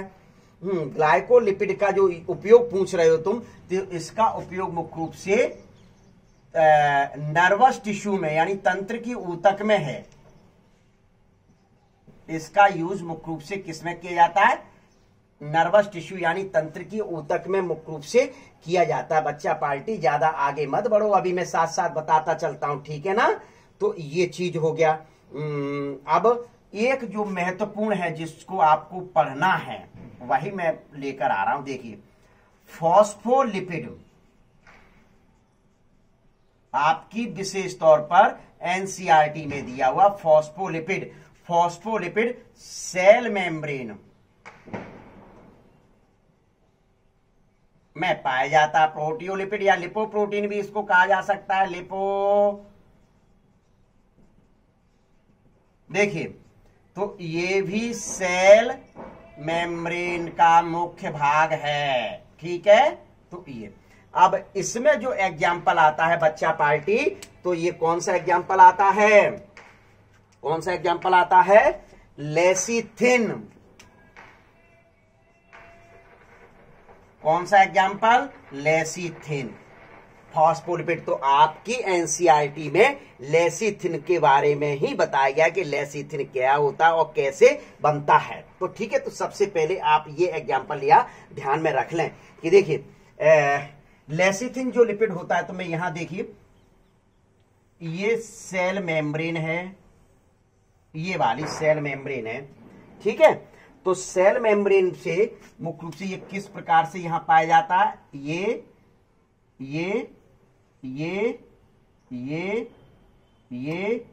बाइलेयर मेम्ब्रेन, इसी वजह से तो ये इस प्रकार से होते हैं। देखिए, ये तो मैंने जो बनाए गोल गोल, ये फॉस्फेट समूह है, मतलब फॉस्फोरस है, फॉस्फेट। तो इससे ये ऐसे जुड़े होते हैं, ये ऐसे और ये ऐसे पाए जाते हैं। अभी ये देखिए, ये तो ये मुख्य रूप से आपकी जो है ये कौन सा भाग है? लेसिथिन। कौन सा भाग है? लेसिथिन। दिखाई दे रहा है? बिल्कुल दिखाई दे रहा है। तो ये लेसिथिन है। तो अब ये लेसिथिन को मुख्य रूप से क्या है, तो ये देखते हैं, फिर बताएंगे कि हाइड्रोफोबिक हाइड्रोफिलिक मुख्य रूप से क्या नेचर होता है, कि एम्फीपैथिन वाला जो भाग होता है। तो इसी में सारी चीजें मैं मुख्य रूप से बता दूंगा। तो सबसे पहले आपको लेसिथिन का, तो आप देखिए, ध्यान करें कि डाइग्लिसराइड, क्या डाइग्लिसराइड बताया था, यानी डाइग्लिसराइड से क्या होगा कि दो फैटी, मतलब ग्लिसरॉल से दो फैटी एसिड जुड़े होंगे, तब उसको क्या कहा गया था? डाइग्लिसराइड कहा गया था। तब क्या कहा गया था? डाइग्लिसराइड कहा गया था। तो देखिए, मैं सिर्फ सीधे सीधे, ये तो मैं आपको बता ही चुका हूं कि एक जुड़ेगा तो मोनो, दो जुड़ेंगे तो डाई और तीन जुड़ेंगे तो ट्राई। तो इस वजह से ट्राइग्लिसराइड मैंने बना के रख दिया है। अब मैं ये पूरा का पूरा जुड़ना उड़ना नहीं बताऊंगा, मैं सीधे सीधे फॉर्मूला लिख दूंगा। तो डाई का जो डाइग्लिसराइड का फॉर्मूला लिखा जाएगा, तो वो सीधे सीधे यहां से लेकर यहां तक का भाग लिख दो। तो लिख दें, चलिए लिखिए, देखे कैसे लिखते हैं। चलिए हम आपके बारे में भी देखो, कॉपी को पेन में सब में लिखते चलो। तो देखिए, ये एग्जाम्पल, थोड़ा सा इसका एग्जाम्पल मैं यहां लिखना चाहूंगा, जिससे ये ऐसे करके एग्जाम्पल नहीं भूल जाओ कि ये क्या था, लेसिथिन, जिससे अपने को ये जगह मिल जाएगी, क्योंकि कॉम्प्लिकेटेड मैटर है। सबसे बड़ी बात तो ये है। तो अब आपने को वो फॉर्मूला लिखना है जो ब्लैक से लिखा गया। तो ब्लैक से लिखा गया तो मैं ब्लैक से ही लिख दूं बच्चा। देखिए, तो CH2O, फिर यहां CH, फिर यहां CH2। तो इसमें O था और इसमें भी O था। देखिए, क्लियर। फिर दूसरा देखिए, मैं बिल्कुल वैसे का वैसा ही लिखूंगा। ये बॉन्ड है आपका, ये बॉन्ड है आपका, ये बॉन्ड है। फिर आपका क्या लिखा गया? C लिखा गया। यहां ये ऊपर R है, ये ऊपर O है डबल बॉन्ड, ये R1, ये R2 था। ये क्या था? R2। अब यही रुक जाओ, मैंने क्या कहा? डाइग्लिसराइड। क्या कहा था कि अपने को डाइग्लिसराइड, पूरा का पूरा वही नहीं लिखना है। तो यहां ये लिख दिया जाए, डाइग्लिसराइड लिख दिया। तो ये डाइग्लिसराइड है। यदि डाइग्लिसराइड के तीसरे नंबर वाले भाग से, डाइग्लिसराइड के तीसरे नंबर वाले भाग से मुख्य रूप से क्या जोड़ दिया जाए। विशेष तौर पर अभी मैं बताने जा रहा हूं कि पूरा का पूरा वही नहीं है, ये भी लिखना पड़ेगा। ये देखिए मैं क्या लिखूं, यहां यही के यही लिख दूं, यहां आपको जोड़ना नहीं है, तो इस वजह से जैसा था वैसे का वैसा ही करना है। तो ये क्या है, OH है तीसरे नंबर पर, तो ये OH है, ठीक है। तो ये OH का H बना रहेगा तीसरे नंबर पर, क्योंकि आपको ये दो से ही मतलब था, तीसरा तो आपने डिस्टर्ब किया ही नहीं। यदि तीसरा डिस्टर्ब करते तो ट्राइग्लिसराइड हो जाता। क्या हो जाता, ट्राइग्लिसराइड। मैंने चर्चा की है सिर्फ डाइग्लिसराइड की, तो ये डाइग्लिसराइड इस वजह से ही लिख दिया गया। प्रथम पर जुड़ गया, दूसरे पर जुड़ गया, लेकिन इस तीसरे वाले पर, इस तीसरे वाला जो है, इस तीसरे वाले से मुख्य रूप से क्या जुड़ेगा, H3PO4 जुड़ेगा। क्या जुड़ेगा, H3PO4 जुड़ता है, तो लिख दिया जाए। चलिए यहां H3PO4 यानी फॉस्फोरिक एसिड, तो फॉस्फोरिक एसिड को यही मैं खोल के लिख दूं क्या, फॉस्फोरिक एसिड को यही मैं खोल के लिख रहा हूं। चलिए फॉस्फोरिक एसिड का जो फॉर्मूला होता है वह मैं मुख्य रूप से कहां लिखूं, H3PO4। ये H3PO4 फॉस्फोरिक एसिड का फॉर्मूला होता है। तो देखिए एक P है, तो एक P को निपटाना है, एक P को अपने को क्या करना है, निपटाना है, तो निपटा दो, जिससे मुख्य रूप से क्या होगा, इसका हेडेक तो खत्म हो जाएगा। तो देखिए O कितने हैं, 4 हैं, तो 1 O, 2 O, 3 O और 4, तो ये तो 4 लिखने ही पड़ेंगे। H कितने हैं, 3 हैं, तो H 1 H और ये है। अब ये रह गया, तो बैलेंसिंग सिस्टम में आपको क्या करना पड़ेगा, यहां डबल बॉन्ड करना पड़ेगा। क्यों, क्योंकि बैलेंस सुधारना है, बैलेंस सुधारना है, तो इसको क्या करना पड़ेगा, यहां डबल बॉन्ड करना पड़ेगा। तो ये आपका क्या हो गया, यहां लिख दिया जाए फॉस्फोरिक एसिड, ठीक है। फॉस्फोरिक एसिड लिख दिया। फॉस्फोरिक एसिड का फॉर्मूला भैया यहां से कर लेना, अब ये नहीं है कि बार बार हर चीज में लिखूं।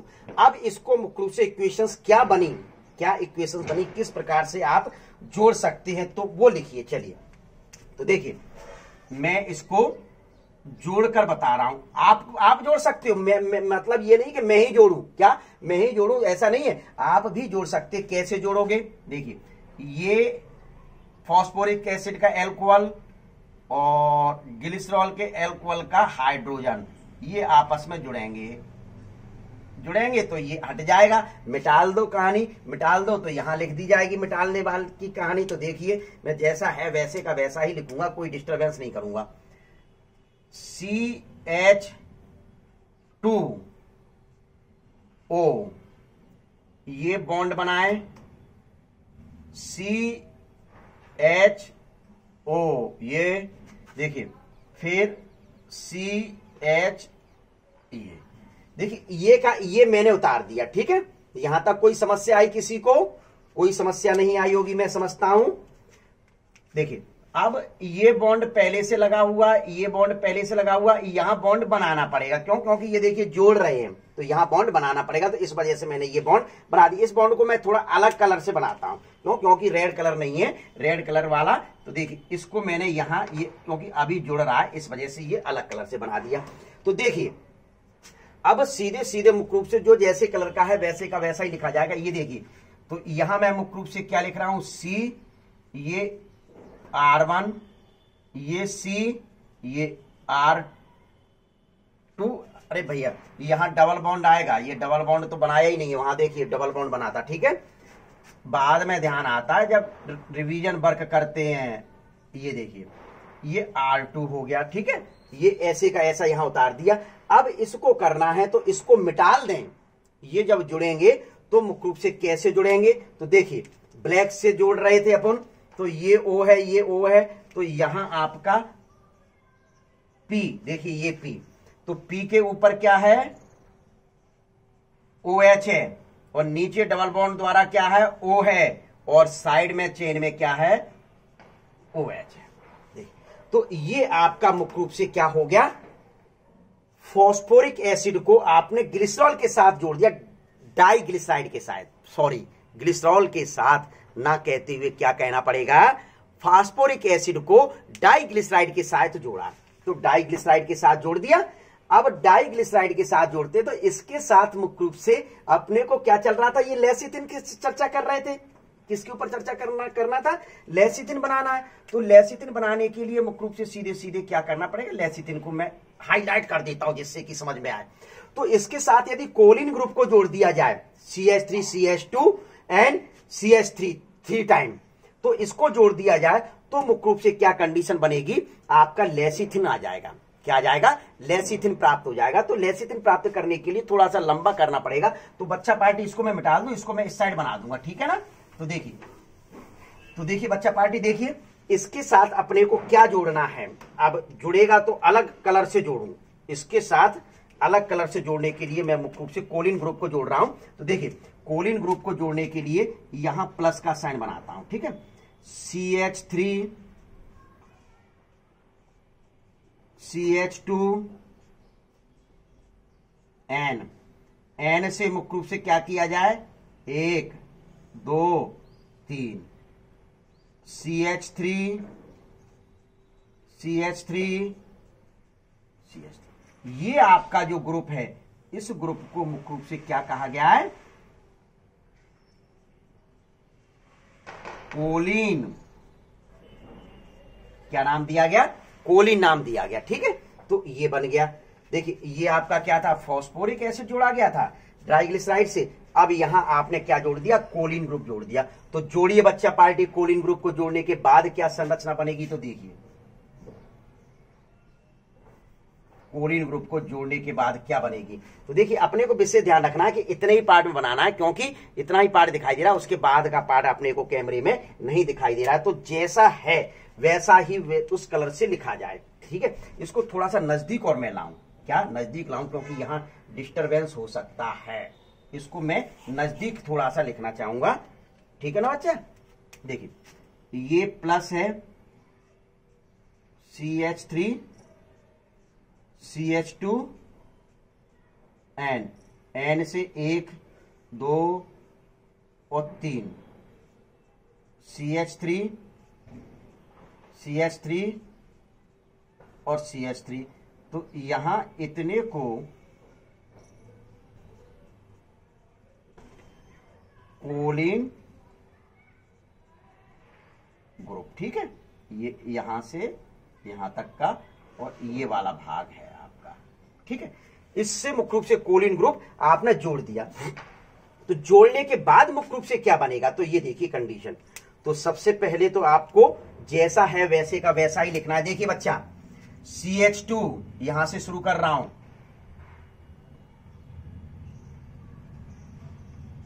CH2 ये ब्लैक का ब्लैक लाओ, ये बॉन्ड है CH, ये O करिए, ये CH,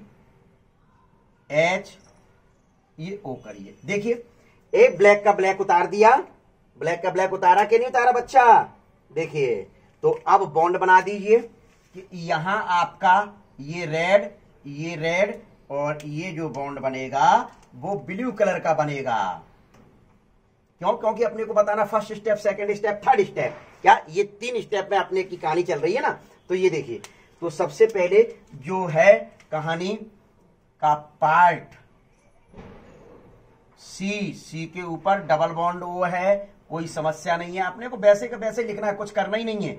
दूसरा C, इसके ऊपर भी डबल बॉन्ड है, यहां लिख दिया जाएगा R2। क्यों, क्योंकि 2 फॉस्फेट एसिड से जोड़कर बना था। अब ये जो है ये अपना किससे बना है, ब्लैक से बना है। किससे बना है, ब्लैक से बना है। तो बना दीजिए ये फॉस्फेट, एक फॉस्फेट के ऊपर OH और नीचे डबल बॉन्ड O और बगल से OH। तो देखिए, तो ये मुख्य रूप से जुड़ गया। तो अब क्या ये OH लिखा मैंने, ये भी OH लिख दिया। तो ऐसा करने से क्या मतलब रहा, ऐसा करने से क्या मतलब रहा, तो मैं इसको यहां आपको क्लियर बता देता हूं कि ये जो CH3 है, अब इस CH3 को मैं खोल रहा हूं। देखिए अभी तो मैंने कोलिन का फॉर्मूला बताया था, अब मैं इसको खोल रहा हूं। तो ये C है, इस C से एक H, दूसरी H और तीसरी H, मतलब 3 H। CH3 को इस प्रकार से भी लिख सकते हैं, CH3 को इस प्रकार से भी लिख सकते हैं। तो स्वाभाविक है कि सीधे सीधे मुख्य रूप से ये देख लीजिए, फॉस्फेट का जो एल्कोहलिक ग्रुप है, फॉस्फेट का मुख्य रूप से जो एल्कोहलिक ग्रुप है उसका H और ये वाला H, ये मुख्य रूप से जुड़ेंगे। तो जुड़ने के फलस्वरूप मुख्य रूप से क्या होगा, अब देखिए मैंने, अब आप कहोगे सर यहां पर क्यों लिखा, तो यहां मैं इस वजह से लिखना चाह रहा था कि इनको करना कैसे अलग है, इनको किस प्रकार से जोड़ना है। तो सीधे सीधे मतलब H लिया था, तो इस H को मिटा लें। देखिए ये H निकल गया बाहर, ये जब H बाहर निकला तो अपने पास मुख्य रूप से जो प्रोडक्ट बना वो कौन सा बना, ये प्रोडक्ट जो बन रहा है वो मैं कौन सा बना रहा हूं, तो सीधे सीधे देखिए यहां ये बॉन्ड आएगा। कौन सा बॉन्ड, ये देखिए ये O के बाद बॉन्ड आ रहा है और CH2,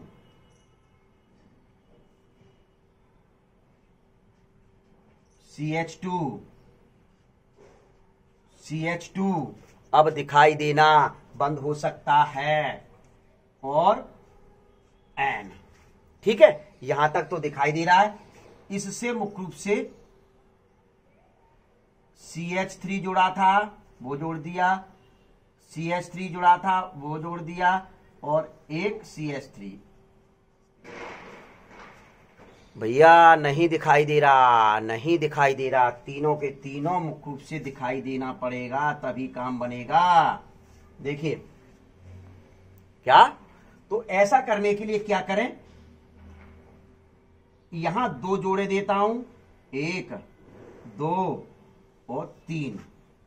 देखिए ऐसे नेक लंबे करके जोड़ना पड़ेंगे। आप वैसे तो CH3 देखिए जोड़ना ऐसे है, लेकिन चूंकि जगह नहीं वहां दिखाई दे रही, क्योंकि मुझे वन शॉट में चलना है, मुझे तो वन शॉट में ही आपको समझाना है, तो ये इस प्रकार से जोड़ दिया। तो एक CH3 से एक हाइड्रोजन आयन निकल गई, तो यहां क्या बचा, CH2, यहां क्या बचा, CH2 बचा। तो ये जो मॉलिक्यूल्स बना है, ये मॉलिक्यूल्स बना है, इसी को मुख्य रूप से क्या कहा जा रहा है, इतना भाग जो है इसी को लेसीथिन कहा गया, लेसीथिन कहा गया। क्या कहा गया, लेसीथिन के नाम से जाना गया। तो अब देख लीजिए पहला स्टेप में मुख्य रूप से क्या तैयार किया था, ये वाला स्टेप है, तो इसको आप और हम लोग फर्स्ट स्टेप नाम दे दें, ये वाला भाग यहां से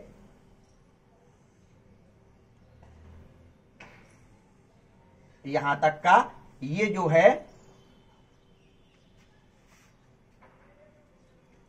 फर्स्ट स्टेप है, आपने क्लियर किया था। देखिए फर्स्ट स्टेप क्लियर किया था, ये फर्स्ट स्टेप था।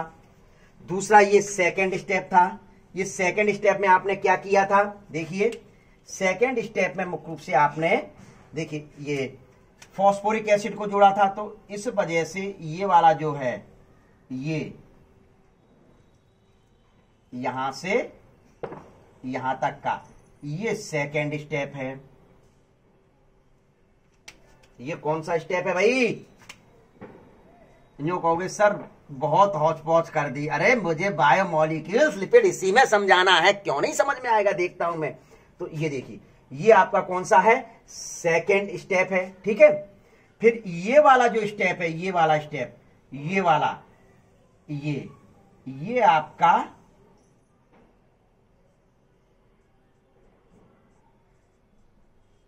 थर्ड स्टेप, ठीक है। तो फर्स्ट स्टेप में मुख्य रूप से दो जोड़े थे, ड्राई ग्लिसराइड बना था, फिर उसके साथ फास्फोरिक एसिड जुड़ गया तो उसको सेकंड स्टेप कह दिया, और ये लास्ट में कोलिन जोड़ दिया, उसको थर्ड स्टेप कह दिया। क्या कह दिया, थर्ड स्टेप। अब इसकी कहानी सुन लीजिए कि जो फर्स्ट स्टेप वाला जो भाग है, ये वाला जो भाग है, ये वाला भाग मुख्य रूप से आपके किस प्रकार का है, हाइड्रोफोबिक वाला भाग है। ये भाग कैसा है, हाइड्रोफोबिक है।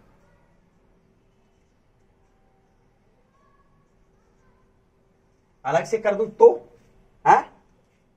अलग से कर दूं तो ज्यादा क्लियर हो जाएगा क्या। देखिए ये हाइड्रोफोबिक भाग है। कैसा भाग है, हाइड्रोफोबिक। और ये वाला जो भाग है, ये इसमें नहीं इसमें ये जो ये वाला भाग है फॉस्फोरिक ग्रुप वाला, ये फॉस्फोरिक ग्रुप वाला भाग है, ये वाला भाग है, सॉरी ये वाला भाग है, ये मुख्य रूप से कौन सा, इधर मैंने लिख दिया, ये देखिए ये लिख रहा हूं, ये वाला भाग, ये कौन सा भाग है, हाइड्रोफिलिक भाग है। ठीक है, हाइड्रोफिलिक का मतलब जल स्नेही है, ये जल से प्रेम करता है, ये वाला भाग जल से प्रेम करता है, और ये वाला भाग जल से मुख्य रूप से नफरत करता है। जब ये वाला भाग जल से नफरत करता है, एक जल से प्रेम करता है, तो फिर मुख्य रूप से इनकी कहानी कैसे बनी, तो देखिए ये अभी मैंने आपको सुनाई थी। देखिए इधर आ जाइए,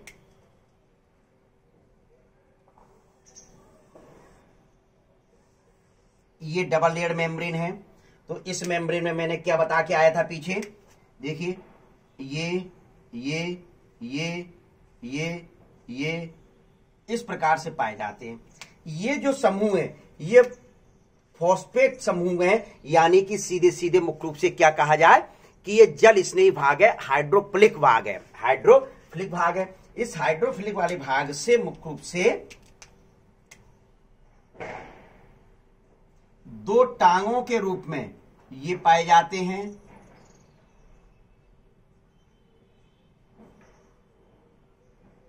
ये तो ये हाइड्रोफिलिक भाग है, हाइड्रोफोबिक भाग है।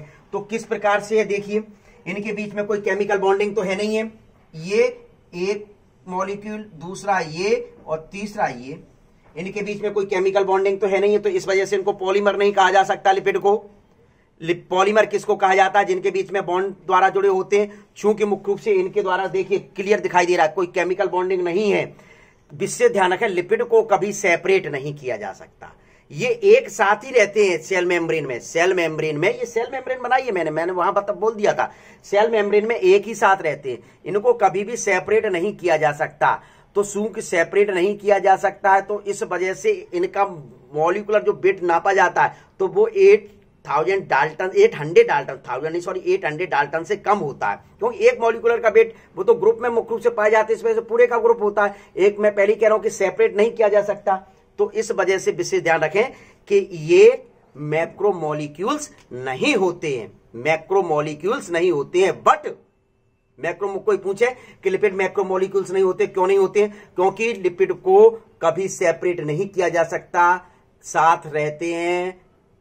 जब इनका मॉलिक्यूलर वेट लोगे तो बहुत अधिक जाएगा, लेकिन एक लिपिड मॉलिक्यूल्स का मॉलिक्यूलर वेट कम होता है, 800 डाल्टन से मुख्य रूप से कम होता है। इस वजह से इनको बायो मैक्रोमोलिक्यूल्स के लिए नहीं कहा गया। But still acid insoluble pool और फ्रैक्शन होते हैं, ध्यान है कि नहीं, एसिड इनसॉल्युबल फ्रैक्शन के अंतर्गत मुख्य रूप से इनको शामिल किया गया था। अब कोई पूछे कि लिपिड पॉलीमर क्यों नहीं कहा गया, लिपिड को, भाई लिपिड को पॉलीमर क्यों नहीं कहा गया, लिपिड को पॉलीमर इस वजह से नहीं कहा गया, ये देख रहे हैं क्लियर आपके प्लाज्मा मेम्ब्रेन में ये लेसिथिन पाया जा रहा है, लेसिथिन ये पाया जा रहा है, तो इनके बीच में मैंने गोला कर दिए, एक ये, दो ये, तीन ये, इनके बीच में कोई केमिकल बॉन्डिंग नहीं है।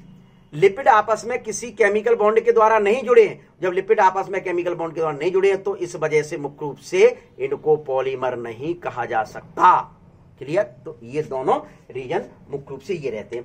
अब बात आती है कि हाइड्रोफिलिक और हाइड्रोफोबिक, तो मैं यहां थोड़ा सा अलग एक बड़ा गोला बना देता हूं। ये देखिए ये क्या है, पहले ये मैं डालता हूं, 2 काई के लिए लिखा हूं।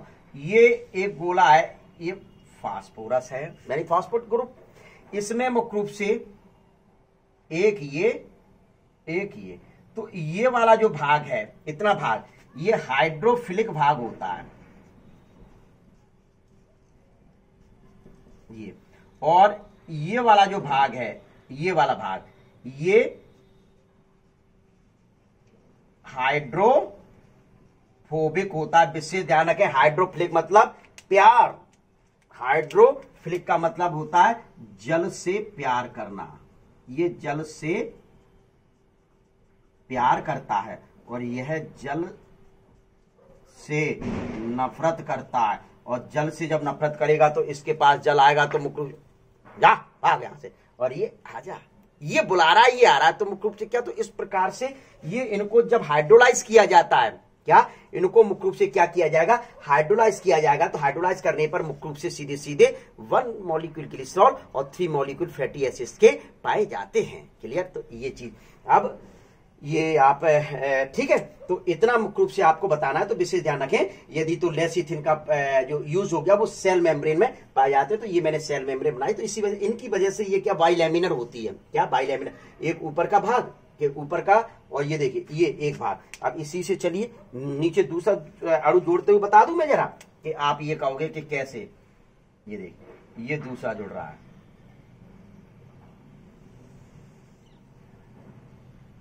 चलिए कोई दिक्कत नहीं है। गोला आपका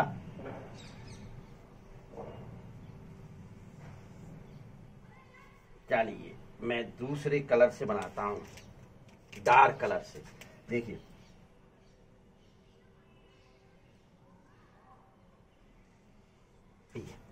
ठीक है, ठीक है बच्चा पार्टी, बोलिए।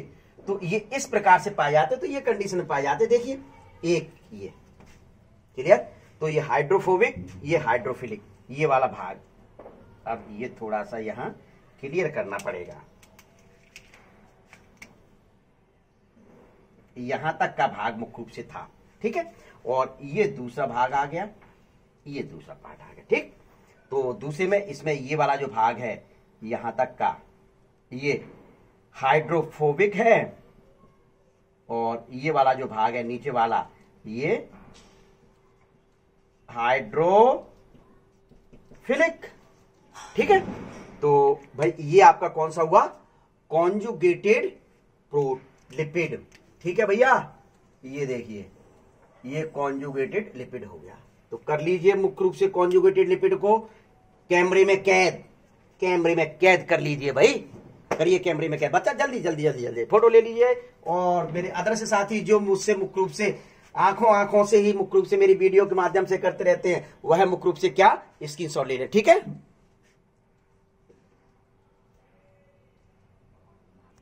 चलिए स्क्रीनशॉट। विशेष तौर पर कोई कारण पूछे कि लिपिड को पॉलीमर क्यों नहीं कहा जाता, लिपिड मैक्रोमोलिक्यूल्स नहीं होते, तो कारण स्पष्ट हो गया। यदि नहीं हुआ तो एक बार फिर से सुन लो। क्या लिपिड को मुख्य रूप से लिपिड जो रहती है, जैसे लेसिथिन का एग्जांपल लेके चल रहे हैं, तो सेल मेम्ब्रेन में देखिए क्या लिपिड को के मॉलिक्यूल्स को कभी सेपरेट नहीं किया जा सकता। मुख्य रूप से यदि आप चाहें कि एक मॉलिक्यूल्स को सेपरेट कर दो दूसरे, ये जुड़े रहते हैं। ये ले आया कैसे, एक ये लिपिड और एक दूसरा ये जुड़े आपस में बॉन्ड द्वारा नहीं, ये जुड़े, इनको सेपरेट नहीं किया जा सकता, अलग अलग नहीं किया जा सकता। जब अलग अलग नहीं किया जा सकता तो इनका मॉलिक्यूलर वेट कैसे लिया जाएगा, एक लिपिड का मॉलिक्यूलर वेट ले लोगे नहीं, तो ये मैक्रोमोलिक्यूल से जब एक का लोगे तो 800 डाल्टन से कम आ रहा है, और सेपरेट नहीं किया। लेकिन ये मुख्य रूप से लिपिड जो हैं किसी केमिकल बॉन्डिंग के द्वारा नहीं जुड़े हैं, और पॉलीमर का क्लियर है, अमीनो एसिड पेप्टाइड बॉन्ड द्वारा जुड़े होते हैं कि नहीं जुड़े होते हैं। तो स्वाभाविक है कि मुख्य रूप से इसी प्रकार से लिपिड के अलग अलग कर दिया, लिपिड किसी बॉन्ड के द्वारा नहीं जुड़े रहते, वो तो ऐसे ही पाए जाते। तो इस वजह से इनको पॉलीमर नहीं कहा जा सकता। क्या नहीं कहा जा सकता, पॉलीमर नहीं कहा जा सकता। तो ये आपका क्या हो गया, क्लियर। अब आता है तीसरा, बिल्कुल ले लिया ना। तो तीसरे का देखिए कहानी, डेराइव्ड लिपिड। कौन सा लिपिड, डेराइव्ड लिपिड। तो अब तो मिटा सकते हैं, अब डेराइव्ड लिपिड में इनका कोई काम नहीं है। डेराइव्ड लिपिड का मतलब क्या होता है, कोई बताएगा भाई, क्या कोई बताएगा। ये इस प्रकार के लिपिड जो सरल एवं जटिल लिपिड के जल अपघटन से प्राप्त होते हैं, सरल और जटिल लिपिड के अपघटन से प्राप्त होते हैं, अर्थात सिंपल और कॉन्जुगेटेड लिपिड के हाइड्रोलाइसिस से मुख्य रूप से प्राप्त होते हैं, उन्हीं को डेराइव्ड लिपिड्स कहा जाता है। फॉर एग्जाम्पल इसके अंतर्गत मुख्य रूप से क्या आ जाता है, स्टीरॉइड्स, सेक्स हार्मोन ले लो, वो सारे के सारे स्टीरॉइड्स होते हैं कि नहीं होते हैं। तो वही चीज है। तो मैं अब लिख रहा हूं डेराइव्ड लिपिड्स, थर्ड नंबर का था, थर्ड नंबर का। भैया हिंदी मीडियम वाले ये सोच रहे होंगे कि सर ने तो बिल्कुल इंग्लिश शुरुआत कर दी, हिंदी मीडियम तो बताते ही नहीं है। तो भैया लिख लो, डेराइव्ड को व्युत्पन्न कहा जाता है। क्या कहा जाता है,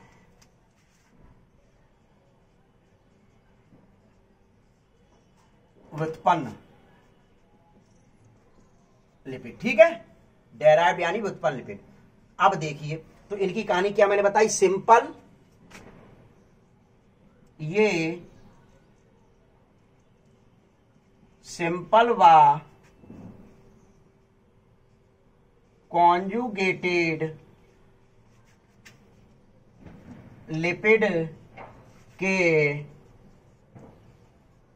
हाइड्रोलाइसिस यानी जल अपघटन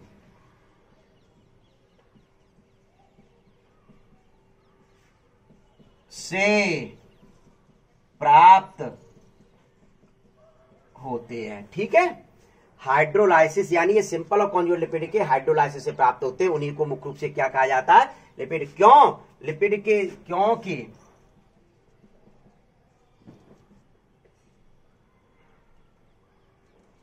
इनमें लिपिड जैसी ही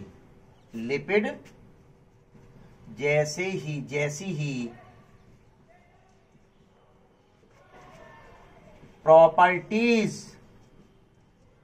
पाई जाती हैं। एग्जाम्पल लिख दीजिए, स्टीरॉयड। ठीक है, और स्टीरॉयड मतलब आपके कोलेस्ट्रॉल क्या है, कोलेस्टेरॉल एक स्टीरॉयड ही होता है। कोलेस्टेरॉल क्या, एक स्टीरॉयड ही मुख्य रूप से होता है। ठीक है, तो अब आपकी एनसीईआरटी में इतना ही दिया हुआ है, केवल ये दिया है कि मकान बना दिया कोलेस्ट्रॉल का, क्या मकान बना दिया कोलेस्ट्रॉल का, और वो भी कौन सा बना दिया, 3 मंजिल बना दिया है। मतलब पढ़े लिखे जो बिल्डर होते हैं ना, वो बेचते हैं डुप्लेक्स के रूप में, और अपनी भाषा में मैं कह दूं 3 मंजिल मकान है, और वैसे उनकी क्योंकि उनकी भाषा में ग्राउंड नहीं गिना जाता, तो डुप्लेक्स बनाते हैं या ट्रिप्लेक्स बनाते हैं, तो अपन तो अपनी भाषा में कहेंगे 3 मंजिल मकान बना दो, जो एनसीईआरटी में बनाया गया है। क्या एनसीईआरटी में 3 मंजिल मकान बनाया गया, तो वो बना के दे दो, सो ही आपका काम हो जाएगा। ठीक है, तो देखिए मैं 3 मंजिल को अलग अलग कलर से बनाऊंगा। ठीक है, तो देखिए सबसे पहले आप आ जाए ब्लैक कलर से, तो 2 घर बना दीजिए, बगल बगल से 2 कमरा बनाओ, तो जल्दी जल्दी देखिए, नीचे बनाओ 1 कमरा, ये बना रहा हूं मैं, देखिए ये बन गया 1 कमरा, तैयार हो गया भैया। दूसरा कमरा बिल्कुल बगल बगल से ही बनना है, ऐसे जाना है, साइज बराबर ही लेना है, कोई समस्या नहीं है यहां तक। और ये दूसरा कमरा हो गया, थोड़ा सा लाइन डिस्टर्ब हो गई दूसरे कमरे की, ये ऐसे। ठीक है, दोनों बराबर कमरे बना दिए कि नहीं बना दिए। अब डुप्लेक्स बनाना है भैया, इसी के ऊपर बनाना है भाई, कोई दूसरे के बगल वाले पड़ोस की छत पे तो बनाने से रहे, तो बनाना तो इसी के ऊपर है, तो बना दीजिए। चलिए देखिए ये लाइन खींच दी, इसके सामने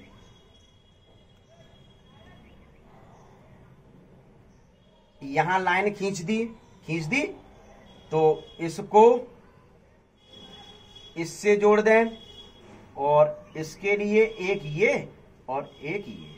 ठीक है, तो 1 कमरा तो ये बन गया। अब इसके बगल से भैया जगह वो करना है, तो 1 कमरा और, लेकिन इसकी तुलना में थोड़ा सा छोटा होना चाहिए, तो 1 कमरा ये बन गया। ठीक है, तो 2 कमरों का ग्राउंड हो गया, पहली मंजिल ये हो गई। अब 30 या कह दो पहली मंजिल, दूसरी मंजिल, तो तीसरी मंजिल, तो तीसरी मंजिल भी बनाना है भैया। तो तीसरी मंजिल पर मुख्य रूप से टेरेस वगैरह देना, हवा आए, जिससे हवा वगैरह कमरों में आनी चाहिए, जिससे मुख्य रूप से अच्छा लगे। वैसी कोठरी जैसी बना दो, तो क्या करें, तो उसके लिए सीधे सीधे मुख्य रूप से अपने को क्या करना है, यहां एक कमरा बनाने जा रहे हैं। विशेष तौर पर ध्यान रखिए, ये कमरा बनाया, इस कमरे के लिए यहां सामने लाइन तो खींचनी पड़ेगी कि नहीं खींचनी पड़ेगी, तो स्वाभाविक है कि छोटा सा टेरेस देना है, तो आपको क्या करना पड़ेगा, ये ऐसे। ठीक है, अब गेट खुला नहीं लगाना है, विशेष तौर पर मुख्य रूप से क्या करना है, गेट नहीं लगाना है, क्योंकि इनमें तो अपने गेट लगा दिए, बंद कर दिए थे, यहां गेट नहीं लगाना है। यहां क्या करना है कि सीधे सीधे गेट को खुला छोड़ दिया, तो गेट को खुला छोड़ दिया और उसको शोभा के लिए इस प्रकार से कर दिया। ठीक है, तो इसके अब ये क्या कंप्लीट हो गया कोलेस्ट्रॉल। क्या कोलेस्ट्रॉल ने मकान बना लिया, अभी नहीं मकान बना, पूरा कोलेस्ट्रॉल नहीं है। तो इसके लिए मुख्य रूप से क्या किया जाए कि इसके सामने एक लाइन खींच दो, जिससे अच्छा लगा, झंडी अंडी कुछ लगा सके मुख्य रूप से। तो या कपड़े अपने टांगते ना कि ऊपर छत पे जो एक लाइन इधर से एक उधर से रस्सी बांध देते, तो एक इसकी खींच दिया। इस पर मुख्य रूप से क्या किया जाए कि यहां भी एक बीच में काट दो, तो यूं जुड़ जाएंगे। रस्सी से कपड़ा टांगते रहना अपने, झंझट खत्म। एक मुख्य रूप से यहां, तो ये हो गया। यहां आप डबल बॉन्ड, भैया ये ध्यान रखना जरा, एनसीईआरटी में डबल बॉन्ड नहीं दिया हुआ, लेकिन डबल बॉन्ड पाया जाता है। क्या एनसीईआरटी में डबल बॉन्ड नहीं दिया हुआ? देख लेना मकान के बीच में कहीं दो लाइनें नहीं खींची होंगी डबल, एक कमरे में डबल लाइन ही, लेकिन मैं डबल लाइन बना रहा हूं, तो ये मुख्य रूप से क्या हो गया, डबल बॉन्ड। और ये यहां एल्कोहलिक ग्रुप जोड़ दिया। अब बोलो इसको बनाने में कौन सी कठिनाई आई थी आपको? तो ये कोलेस्ट्रॉल ने मकान अपना बना दिया। बस इतना ही आपकी एनसीईआरटी में दिया और 12th में 100% यहीं से आ जाएगा। ठीक है, तो ये मुख्य रूप से आपके क्या है, कोलेस्ट्रॉल की स्ट्रक्चर है। तो कर लीजिए, अब ले लीजिए इसका स्क्रीनशॉट। ठीक, ले लीजिए।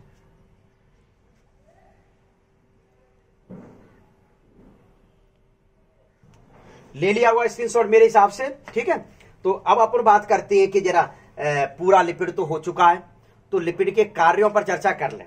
क्या लिपिड के मुख्य रूप से क्या कर लें, कार्यों पर चर्चा कर लें। तो सिर्फ एक ही पेन का उपयोग करूंगा, बहुत हो गया आप लोगों के साथ पेन के साथ खेला खेली, तो इधर कर दूं मैं।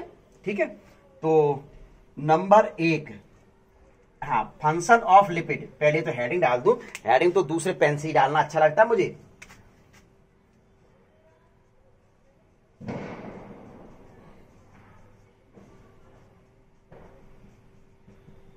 Function of lipid. तो देखिए, सुनिए भैया, फंक्शन ऑफ लिपिड क्या होते हैं।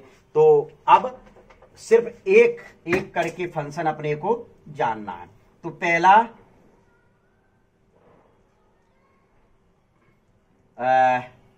Source of food and energy. ठीक है ना, या हिंदी में लिख देता हूं, हिंदी वाले भी खुश हो जाएंगे। भोजन व ऊर्जा के रूप में, अभी डिस्क्राइब बाद में कर दूंगा, पहले लिख दूं। तो यहां लिख दोगे source of energy and food and energy. Second, bio membrane. फिर आ गई हिंदी, इंग्लिश, तो यहां जैव झिल्ली लिख देता हूं। चलिए, जैव झिल्ली बनाने में। ठीक है, तीसरा क्या लिख दें, हिंदी लिखूंगा अब, बिल्कुल प्योर हिंदी। संचित खाद्य पदार्थ के रूप में। फोर्थ नंबर पर तापरोधी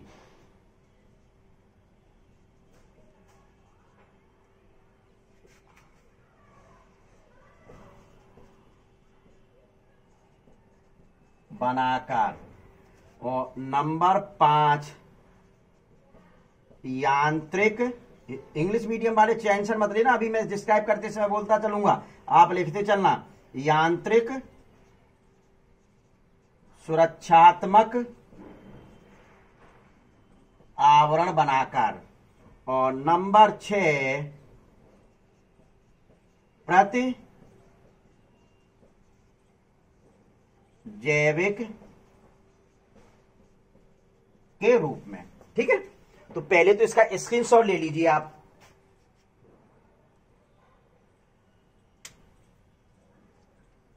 ठीक है, चलिए देखिए, तो एक एक करते हैं अपन चर्चा, एक एक पर चर्चा कर लेते हैं। इसका लिखिए, इंग्लिश मीडियम वाले ध्यान रखना, source of energy, source of food and energy, मतलब ये भोजन एवं ऊर्जा के प्रमुख स्रोत होते हैं।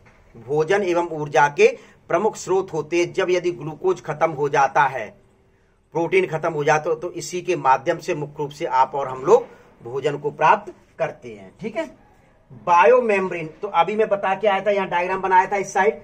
तो मुख्य रूप से ये बायो मेम्ब्रेन का मुख्य घटक होते हैं, यानी कि जो जैव झिल्लियां कोशिका के चारों ओर जो झिल्ली पाई जाती है उनको बायो मेम्ब्रेन, सेल मेम्ब्रेन कहा जाता है या जैव झिल्लियां कहा जाता है।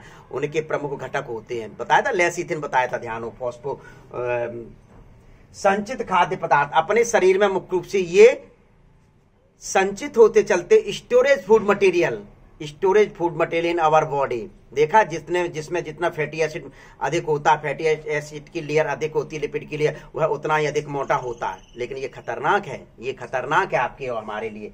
तो संचित खाद्य पदार्थ के रूप में जब जिसमें जितनी अधिक फैटी लेयर होगी उसमें वह ऊर्जा का उतना ही विरोध किया जाएगा। तो आप लोगों ने देखा होगा कि महिलाएं पुरुष की अपेक्षा जो अधिक मोटी होती हैं तो उनको मुख्य रूप से सर्दी अधिक लगती है, यानी कि शरीर के अंदर की ऊर्जा बाहर नहीं निकल पा रही है। ये तापरोधी हैं। यांत्रिक सुरक्षा, मोटा व्यक्ति है, मोटे व्यक्ति को डंडे से मारो कोई फर्क नहीं पड़ेगा, और जिसके पास सिंगल बॉडी है, पतला है, और उसको डंडे से मारो तो अपने इंटरनल ऑर्गन पर इफेक्ट पड़ता है। तो स्वाभाविक है मैकेनिकल प्रोटेक्शन लेयर बनाती है। मैकेनिकल मतलब स्किन के नीचे फैटी एसिड लेयर बना देती है, जिसके कारण हाथी को मारते रहो कोई असर नहीं पड़ेगा। हाथी को मारोगे क्यों, फैटी लेयर बहुत मोटी होती है, और मुख्य रूप से उसके बदले में ऊंट को मारो तो ज्यादा दर्द होगा। क्यों? क्योंकि जो इनर जो ऑर्गन होते हैं, विसरल ऑर्गन होते हैं, वह इफेक्टेड होते हैं आउटर प्रेशर के कारण। ठीक है, तो ये प्रतिजैविक के रूप में कई स्टीरॉइड्स ऐसे होते हैं जो एंटीबायोटिक्स के रूप में यूज किए जाते हैं। कई स्टीरॉइड्स ऐसे होते हैं जिनको आप और हम लोग एंटीबायोटिक्स के रूप में उपयोग करते हैं। तो क्या लिख दिया, एंटीबायोटिक्स फॉर्म में। ठीक है, तो इस प्रकार से ये कार्य आप फंक्शन तैयार कर लीजिए, ले लीजिए स्क्रीनशॉट, और आज का टॉपिक यहीं समाप्त होता है।